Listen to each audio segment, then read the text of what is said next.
Hi అండి. అందరికీ నమస్కారం. Welcome to Shanvi's vlogs. ఈరోజు మనం ఇడ్లీ పిండిని దోస పిండిలాగా ఎలా తయారు చేయాలో చూద్దాం.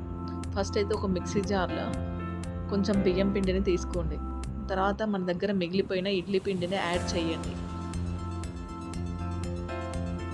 మార్నింగే లేచి బ్రేక్‌ఫాస్ట్ ఏం చేయాలా అని టెన్షన్ పడుతూ ఉంటాం కదా!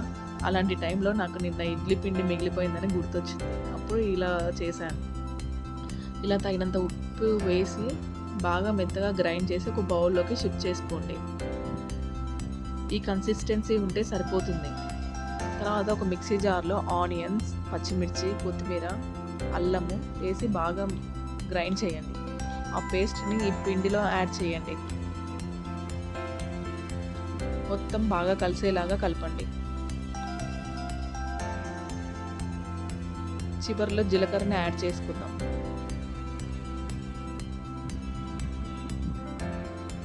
అంతే, దోస పిండి రెడీ. ఇప్పుడు దోస వేసేయడమే.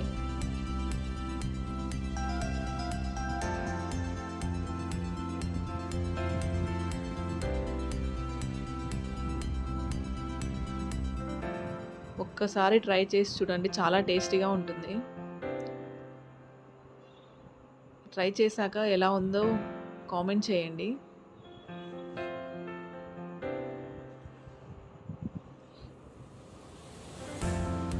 కొంచెం నెయ్యిని లేదా నూనెని యాడ్ చేసుకోండి. అంతే, దోస రెడీ. ఈ వీడియో కనుక మీకు నచ్చినట్లయితే ప్లీజ్ లైక్, షేర్, సబ్స్క్రైబ్.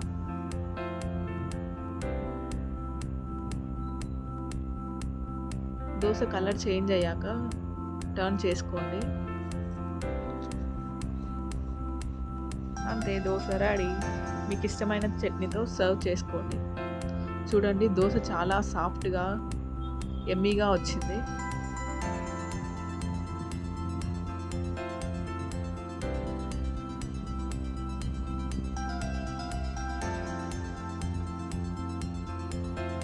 ఈ వీడియో కనుక మీకు నచ్చినట్లయితే please like, share, subscribe. Thank you.